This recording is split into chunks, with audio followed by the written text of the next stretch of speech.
Welcome to The Rest is Giant Robots, a conversation through the careers of writer Simon Furman and artist Andrew Wildman. Recollections and revelations about the highs and the lows as creatives in comics, books, games, film and TV. So, welcome to episode 12, the first of 2025. Yeah, fantastic that we had last year as we launched the podcast, and now we're into year two. So I'm Andrew Wildman, artist. I'm Simon Furman, writer, and we will be continuing our sort of digression and look back at sort of the history of our careers and the history as it relates to Transformers and other things we've worked on together. Yeah, plenty of other things, and we'll have a little look forward as it's New Year's. This is our New Year podcast, kind of.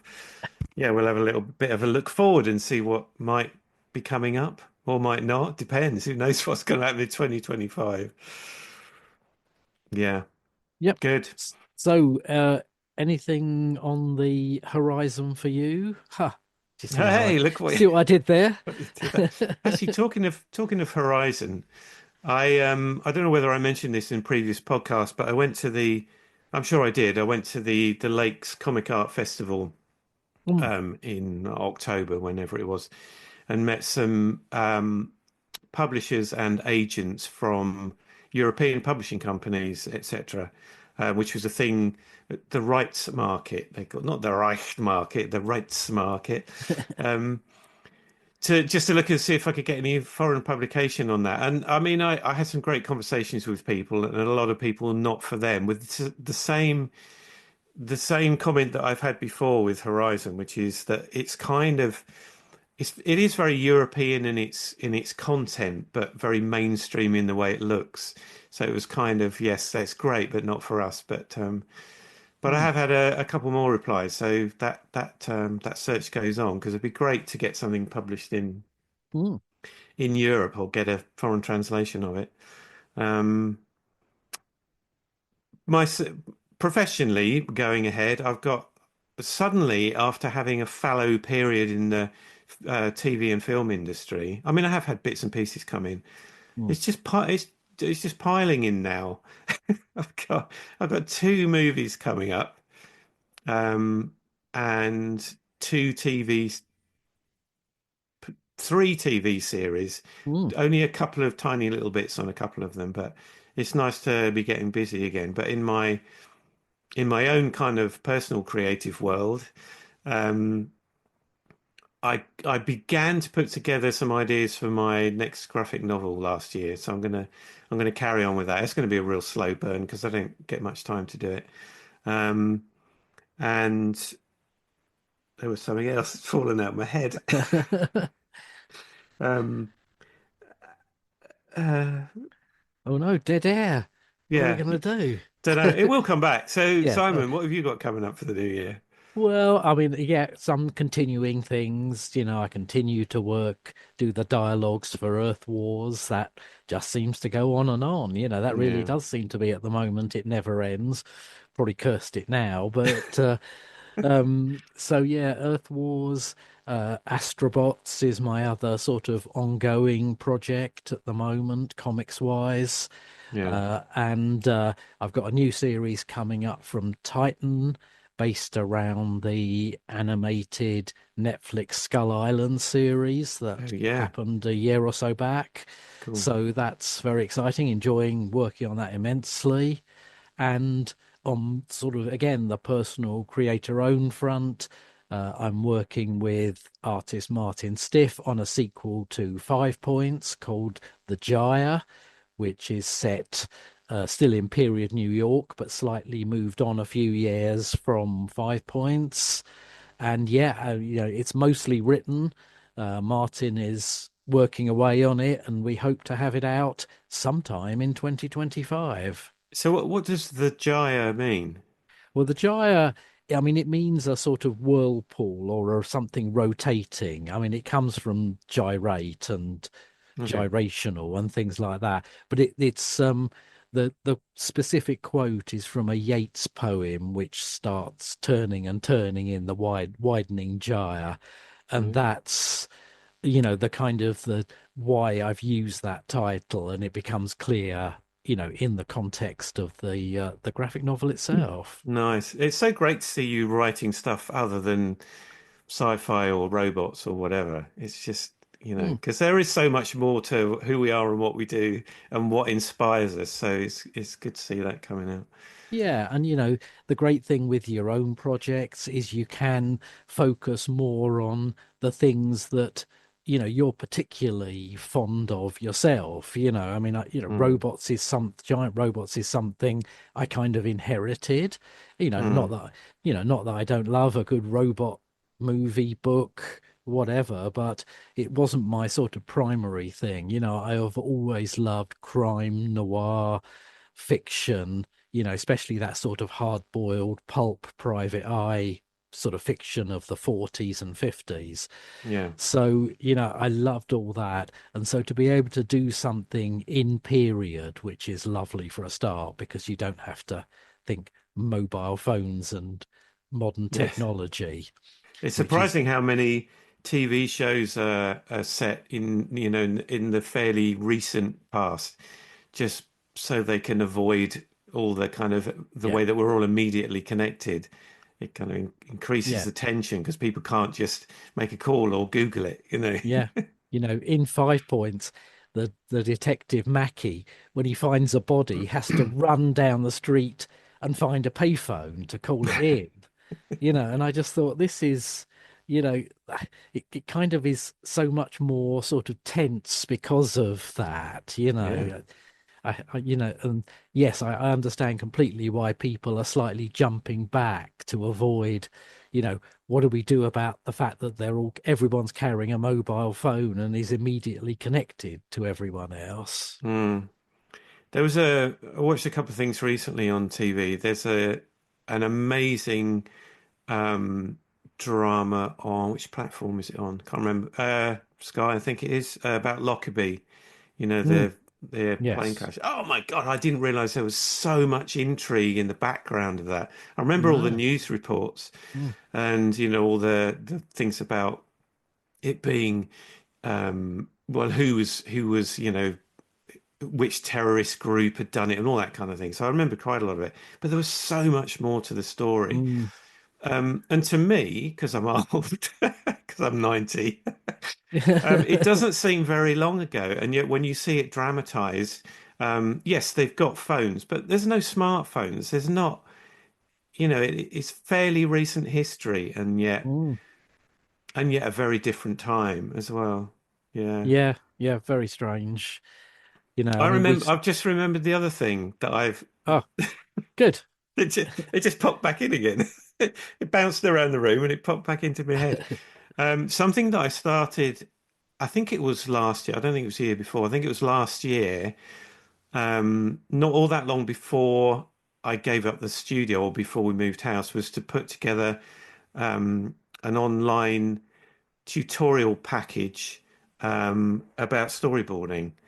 Mm, So I'm gonna, now that I've kind of settled enough into the studio here, I'm gonna carry on with that because storyboarding is something that people get fascinated by, want to kind of find out all just the ins and outs of do it. And there's a way that I do it that is quite different to other people that makes it in some ways far easier for people to have a go at. So I'll be Leslie, my wife says, don't give away all your secrets. mm. Well, Well, that's what. I think that's what we're doing on this podcast, Well, aren't we? exactly. Yeah, you get to a certain age where you just want to share and Yeah, pass on your knowledge and your experience. So, yeah, quite so right. I will be looking more into that. Good. Mm. Okay. Well, I mean, plenty to look forward to, and there's some stuff lined up for 2025 that I can't talk about yet, and that's going to be Mm. very exciting too. Something Transformers-y in the works. So, Mm. yeah. So that will be, you know, TBC. Mm. How long will it be before you can actually say something about it?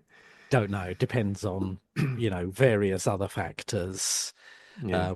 But yeah, it may not be for a while. Yeah. Okay. Cool. So, shall we jump back? That's 2025, but I kind of wanted to take us back to 2002 and what was happening then.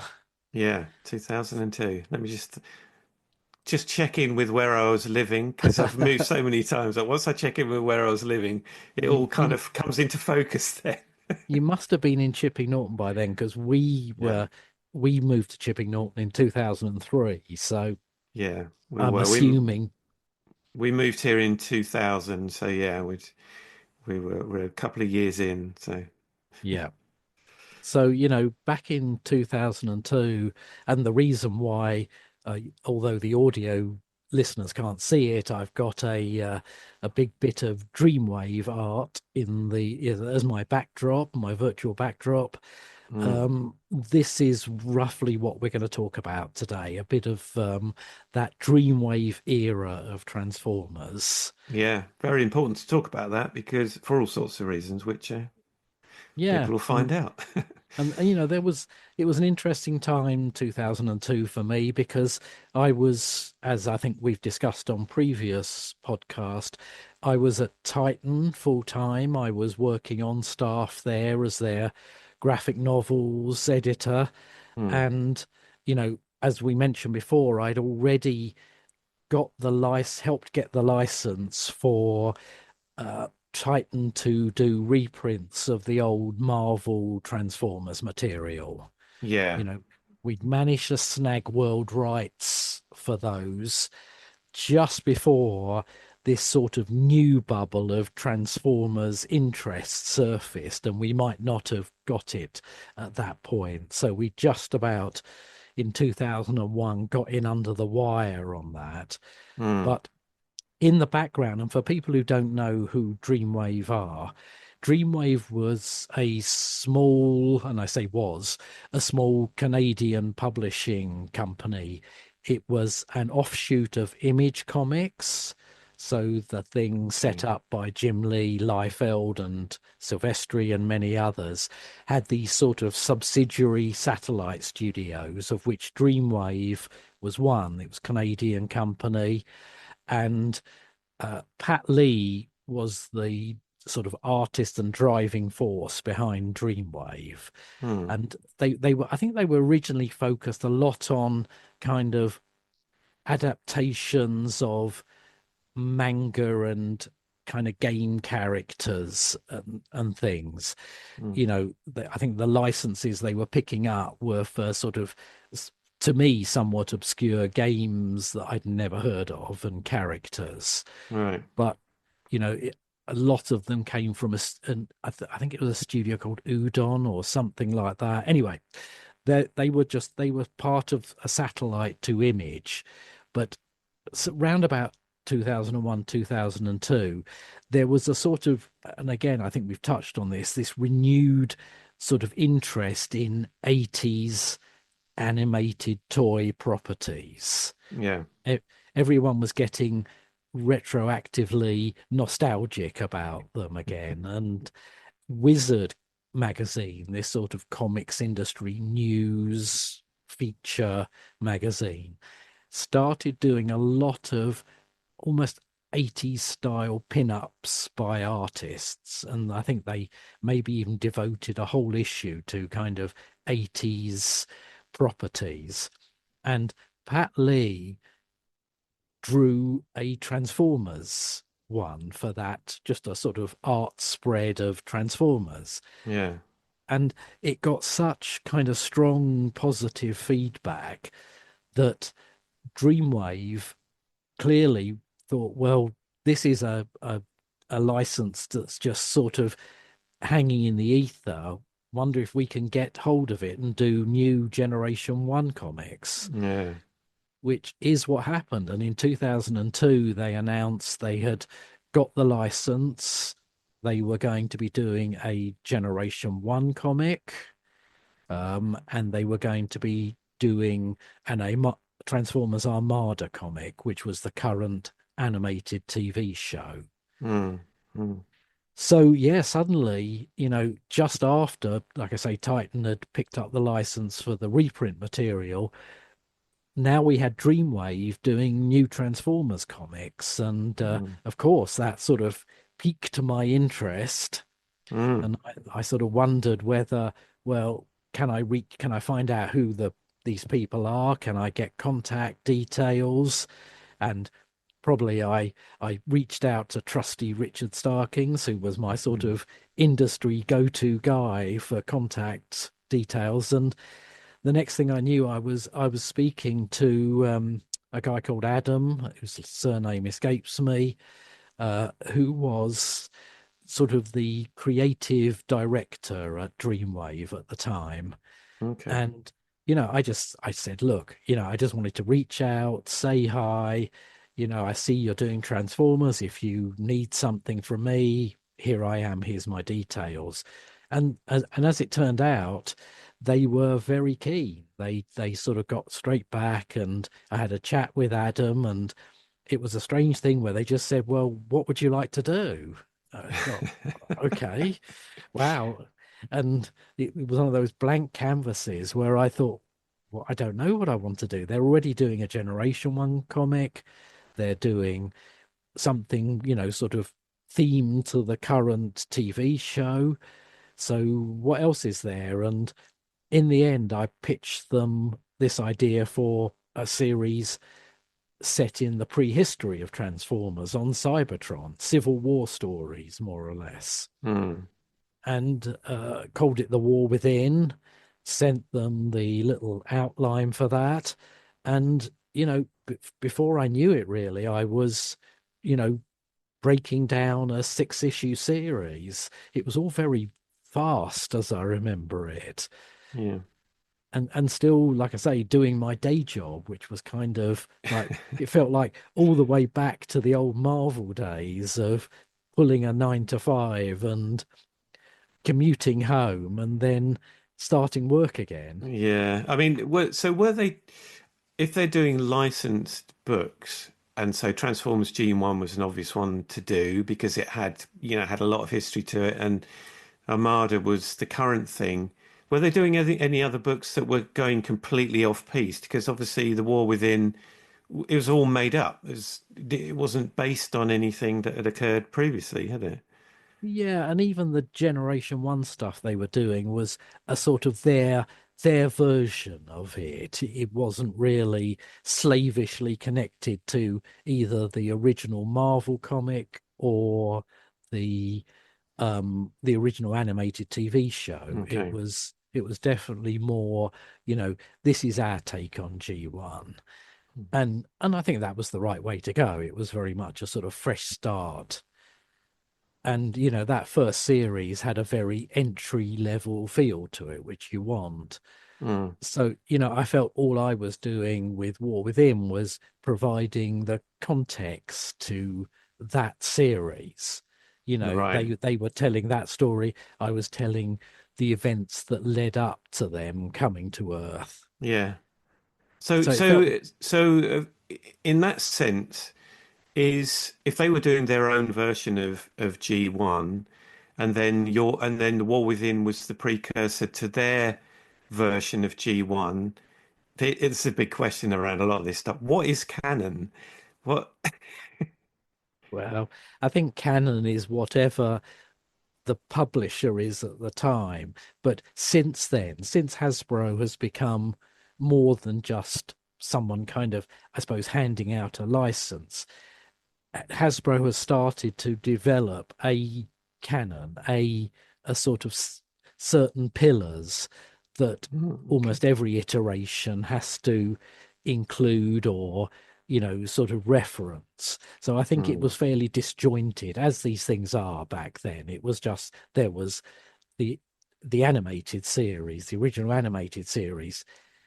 The comic didn't have much relation to each other, except they featured the same characters and the same rough scenarios, but they went their own way, Mm. right down to different origins and things.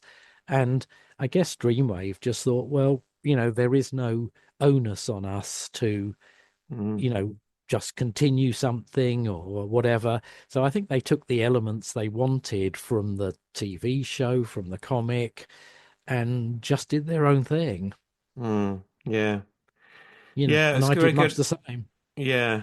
My I kind of first saw the Dreamwave stuff. I think 2002. I was probably still at Rebellion, maybe, or just coming away from that. So not an awful lot going on, certainly in comics for me at all, around about that time. So, that was comics was kind of something I used to do. But I think it was my son Frank who I don't know what age he would have been at the time, but anyway, teenager.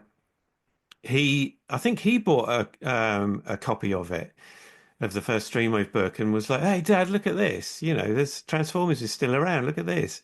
And I was like, Mm, "Wow, who'd have thought?"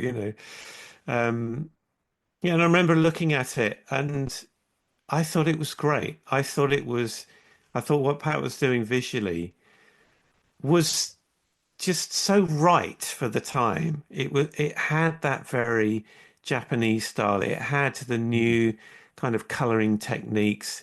It had enough about it that looked like, the Marvel stuff. So I think it was right on point for the time. I thought it was great, and even I thought, wow, I'd love to draw Transformers again if this is what they now look like. mm. Yeah. And I was amazingly lucky to be paired with an artist called Don Figueroa, Mm, who, and I think we've talked about Don before. He was, we basically said to him, you're going to have to retro design every Transformers character we feature, so they, take them out of their Earth vehicle modes and show them as they would have been on Cybertron. yeah. And I'm sure that would have daunted many an artist, but thankfully Don just, it just sort of his brain worked that way, and Mm, he could re-visualize things in a way that, you know, with that new generation of Transformers artists, they thought in three dimensions in terms of, could this transform? I think all Don's designs were built to transform. mm, They weren't just sort of drawn flat, if you like, and yeah. we'll work out what the vehicle is, you know, with a bit of trial and error. I think, all of Don's stuff, and it really was built to transform. And I think this new generation of artists of that sort of dreamwave era all had been kind of weaned on, you know, that sort of 80s TV show, original Marvel comic. And I think, they just came at it from a different perspective where they were already fans. They were already, Mm, into the whole thing. Whereas we, I guess, just jumped into something and went, well, okay, it's a story, it's a something we have to write or draw. But for them, it had a sort of resonance. mm, yeah. And I think they gave the characters weight, Mm, which a lot they didn't always have. I think the other thing that they tended to do was they made the heads relatively, in terms of their size, proportionally slightly smaller than we had done in the early days, and that seemed to give them the bodies more bulk somehow. They seemed to have more presence. So they were some of the things they did, I think, have definitely lasted, up to the current day in terms of the aesthetics of them. yeah. Um, yeah. And even story wise, their original six-issue series, like I say, it was quite sort of well constructed in terms of there was enough in there for the fans, the ones who knew Transformers, Mm, to sort of go, okay, great. Oh yeah, I recognize that element, that character. But it was nice and clear of too much sort of baggage, that might have put off the casual reader.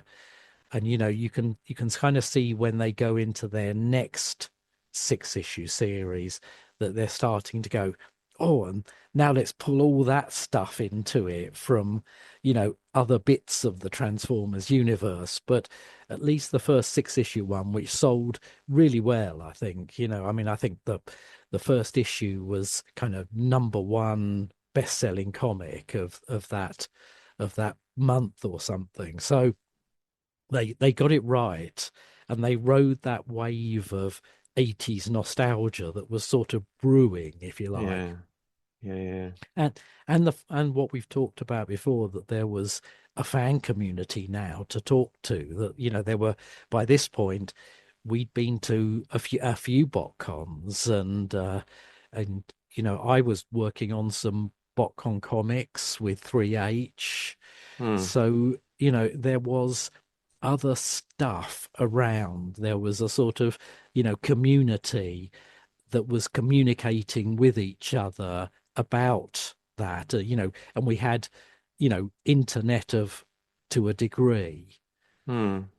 I So, think they were lucky in as much as the original G1 fans were kind of grown ups with disposable income, um, and with the collector mentality, so they could definitely tap into that market, have slightly, make the stories more interesting. But there's also the younger ones as well. So with Armada, so they got two generations of readers and whatever. So yeah. yeah, Yeah, and yeah, I suppose it was much more, direct market previews, diamond previews and things like that. So you could sort of, there was that focal point to advertise, what you were doing, and retailers knew what you were doing and things like that. So it was, yeah, it was a pretty good sort of moment to launch.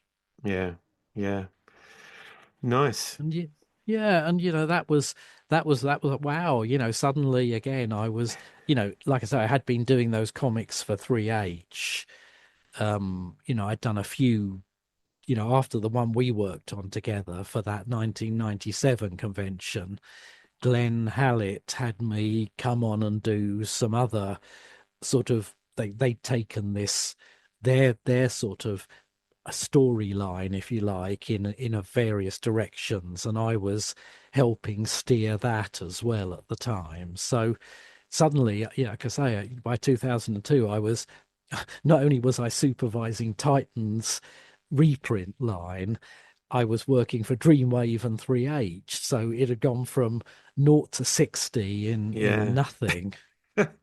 So so why didn't 3H pick up the license then? Were they only doing like convention special comics? Yeah, that was it. I mean, I think they had a very specific license agreement with Hasbro, and they were much more focused on the the convention itself and the exclusive toys they did that went along with it. So Hmm. so I guess their attention was more on that whole, fan community that was growing, and less on the comics. The comics were just a sort of, I mean, Glenn wanted everything. We know sort of that. It was like he Yeah. wanted the music soundtrack, he wanted the toys and the comics, and it was great and all that. But I think everything was centric around the convention, and they Hmm. weren't a comics publisher. You know, at least Dreamwave were part of Image, so they had that even before they broke away from Image. They had that industry sort of grounding, and they knew, Hmm. how to launch a comic, how to deal with Diamond and distribute that comic. So I guess they were just better placed for it. Yeah.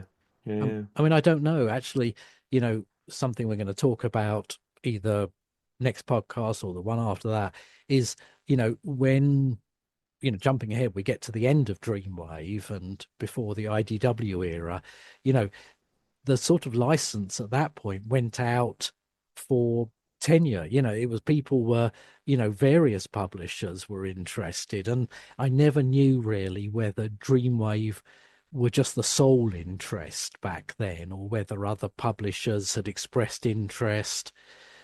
But Right. I never was privy to whether it was just Dreamwave were the successful bid or whether just it was just Dreamwave alone, maybe just them alone back then. Mm, mm. The ones that had the foresight to do what they did. Yeah. Because it's always a risk, isn't it? You just never really know. I mean, there is the core fan base that 3H were tapping into, but you never know whether it's got wide enough reach to be able to put it out there. So yeah, by the time we get to 2003, I am basically busy enough that I ask Titan whether I can go part time with them. I think I went down to something like 3 days a week Cool. um, at that time, and they were very amenable to that, which was great. And whatever, it just sort of it made life simpler for me because I wasn't just working all the hours at weekends and evenings. Mm, But it was really sort of the slow progression to me leaving staff at Titan, which happened in early-ish 2003, mm. about the time we moved to Chipping Norton, which was interesting. So there's a lot Did happening you, at that time. yeah, did you feel, leaving Titan, so leaving that kind of job again and going freelance again, that like, was that, were you nervous about that? Oh, majorly. Yeah, I mean, Yeah. having crashed and burned once, when, as we've talked about before, we had that sort of comic industry implosion. Yeah, Mm, it was a big step, I mean, also I liked working at Titan. It was a good bunch of people, very creative, and it was just a good environment to be in. So, again, it's always that step into the unknown and back into self-employed is a bit on the sort of, am I doing the right thing? But you know, yeah. touch wood, it's lasted this time.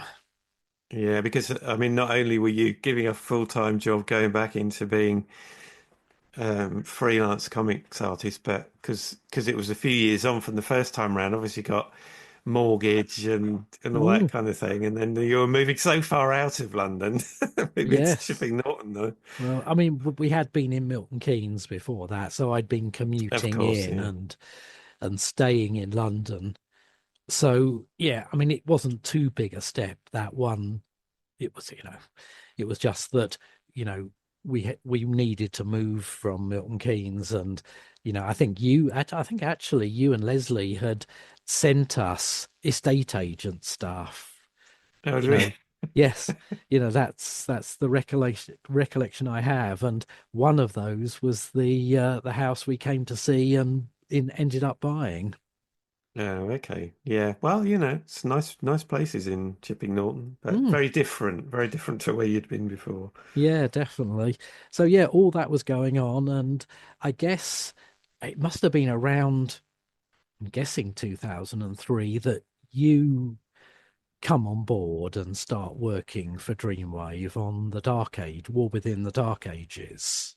Yeah. And I guess you just approached me. I don't remember it being them at all. I don't know that I had much to do with them directly initially. Yeah, I mean, I think it's always been my default when I get into, whether it's Transformers or Marvel, to sort of start bringing in British artists, who I Yeah. like to work with. So, I'm sure, yes, at some point, once we realized, I think Don was working on something else and couldn't do the next series. So I just thought, well, great, let's see if you're up for doing the Dark Ages. Mm. Yeah, which I mean, I very definitely was because I mean, I had various things going on, but nothing that particularly inspired me at the time. So to get to kind of get my foot back into doing some proper comics, um, yeah, fantastic. And I mean, because we'd had a history on that same product, I know it was a pre sort of G1 version, but but nevertheless, it was like, yeah, let's do this again. Let's get the band back together. Yeah, and I think Pat Lee designed the Fallen, Yes. the sort of main villain character of the Dark Ages, who of Mm, course later became a sort of movie in his own right. But I think Pat did the original design for that character with the sort of portcullis, medieval looking face. yeah. And but then you came on board and just sort of did the rest of the stuff. Mm, It's funny, I was sorting through the original art I have the other day, and I found a page of Dark Ages that you'd drawn. yeah. And of course, it was done in that way with Dreamwave, where you didn't really do backgrounds, did you? It was mostly sort of foreground characters and things, but skies and, excuse me, outer space were added in at the color stage and stuff like that. So it's quite a sort of, Yeah. I mean, all the art is there and great, but it sort of looks barren compared to some of the Marvel artwork I've got. It was a slightly odd way of doing it, but not unusual in a way. I mean, I'd worked on things before um where you tried to get that look of an animation in a way where the backgrounds are very painterly and the foreground characters are definitely line and art. So, to look like cartoons used to do. So they were doing like a kind of sophisticated version of that. So the foreground characters were, drawn like comic characters or like manga animation characters. So they're all black line, um, and then colored. But the backgrounds, they wanted them to look like more like they were painted. So I did all the pencil artwork for everything, but you didn't need to do space like when we were doing it for Marvel. You'd draw little planets and dots and whatever and all that kind of thing. So those kind of landscape backgrounds you didn't have to worry too much about. You had to draw everything that was in the background, buildings or all the interiors. So it was all drawn pretty much as you'd used to, but there wasn't there wasn't so much shading because it was all going to have more of a painterly look. So it was drawn, although it was all penciled, it was a bit more open than you would have, than one would have done it before. So then it went to be inked. So they would do all the ink line work on the characters. So the original artwork, which you've got, and I've still got some of, and people out there will have bought some from me. They will see the foreground characters are all inked in, but the backgrounds are all just left as pencil. Mm, And then how their colorists and background artists would do whatever they did. Personally, I don't think it worked as well as it could have done. mm. It all came out very dark and muddy. It did, yeah. Um, yeah, so and it was also the gutters were all black. So if I remember rightly, so Mm, the page, it wasn't the art on a white background. It was all on a black background, which is fine. I mean, I did that with the graphic novel version of Oxygen because sometimes you like, no, this needs to be on black, and it was a bit of a thing around that time, mm. putting comic art on black backgrounds. So not unusual, and it can work very well. Um, but I think because all the art was very muddy looking, I don't. What was it? I can't remember whether it was the same in Don's stuff. It was a little bit, but I think they'd gone further down that line of, sort of, as you say, background colors, effects, everything. And it always looked, it's one of those things where I think it probably looked great on screen. Yeah. As they were sort of doing the color, as they were creating these digital backgrounds, it must have looked great. But transfer it to paper and it didn't look as great. I mean, it's still decent. You can still see what's going on, but yes, it had a tendency to get a little dark and muddy and indistinct. Mm. Yeah, it did, very much so. Shame I mean, really, because it was all the elements were there, it just didn't quite pull together. Not only because on paper, depending on what paper stock you print it on, makes a difference as well. Mm. But like you say, yeah, because the screen is backlit, it all looks very lush. When it's on paper, you don't get that kind of light. Plus the fact that the kind of standard American size comics are quite small, really, so you can Mm. very easily lose stuff. But hey, it was called the Dark Ages, so sort of Hey! maybe, maybe that was all intentional. Otherwise, it would just have been called the Ages. Yeah, yeah, the dark and slightly muddy ages.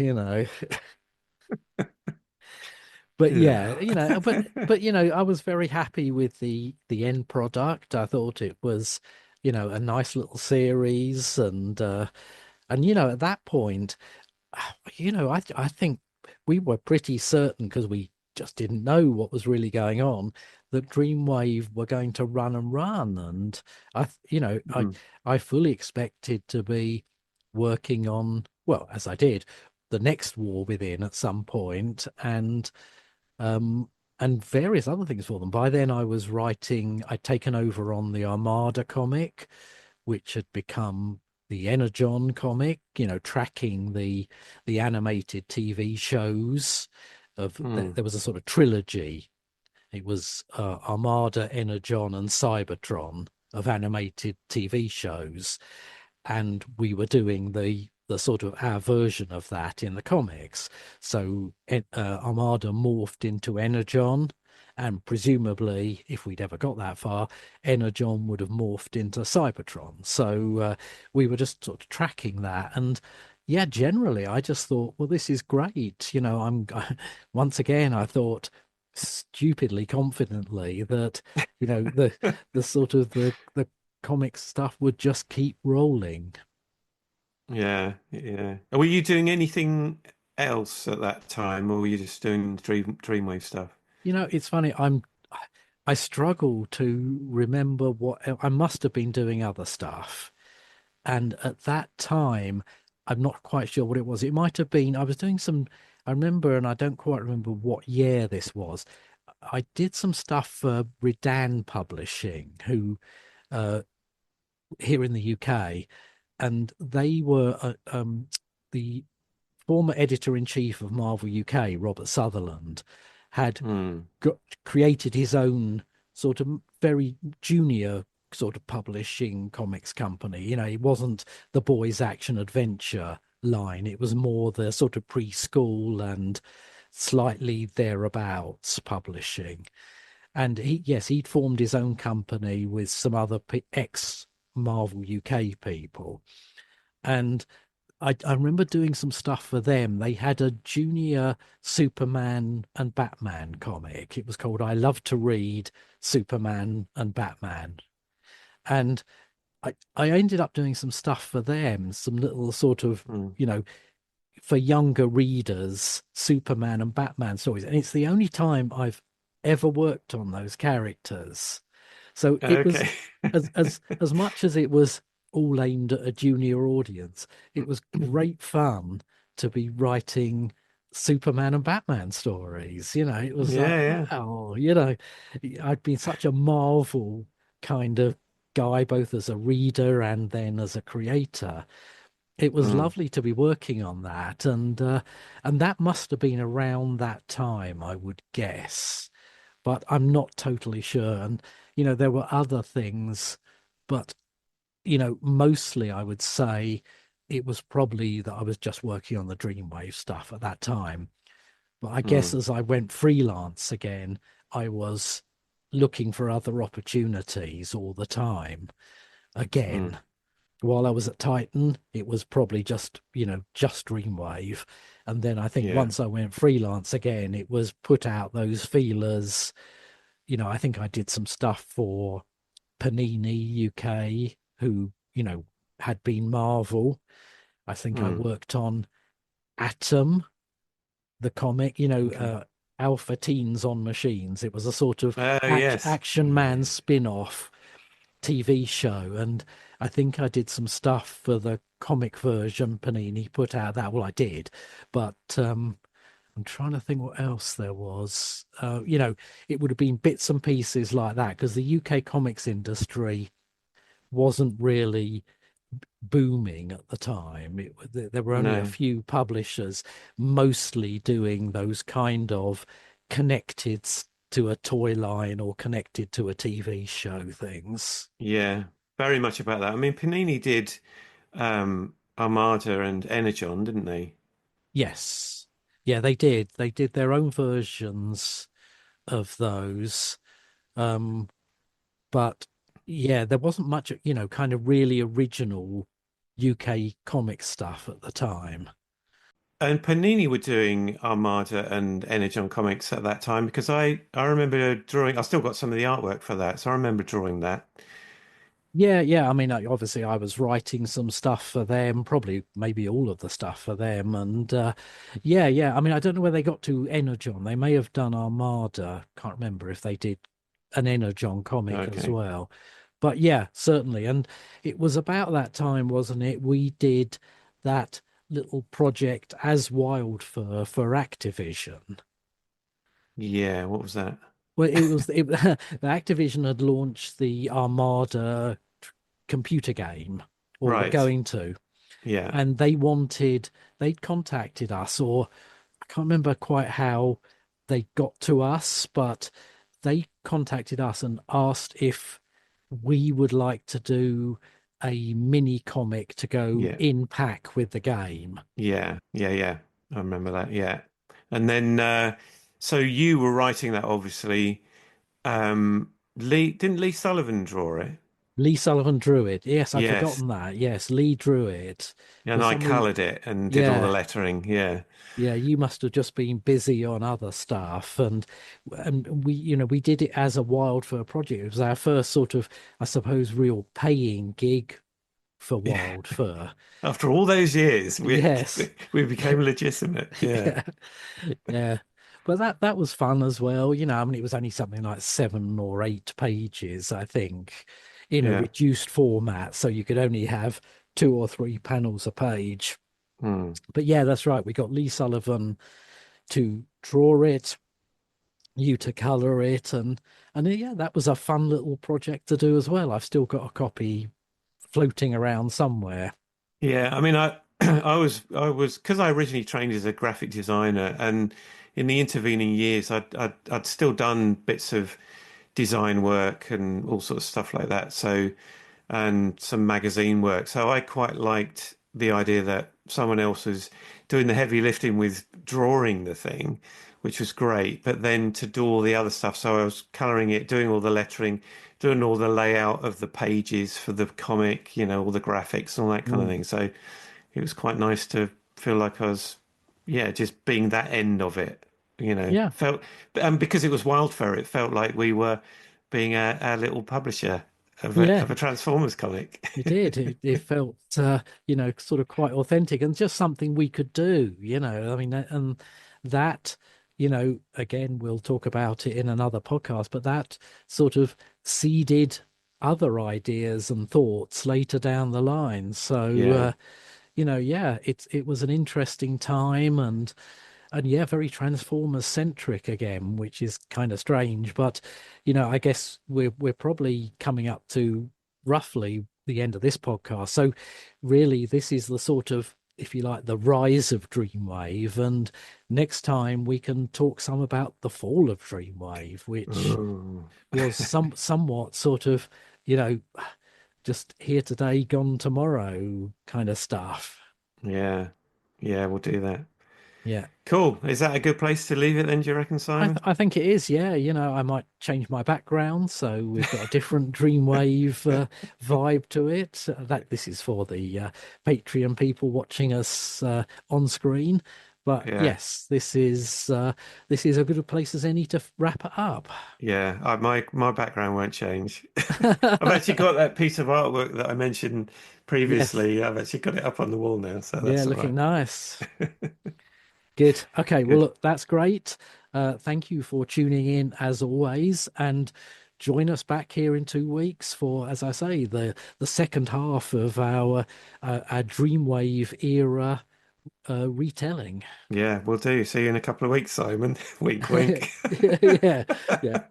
Or in about 5 minutes. Yeah, okay. All right, everybody. Thanks for listening. See you soon. Bye.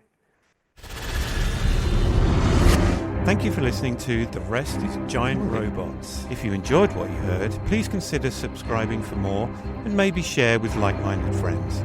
This has been a Wildfur production.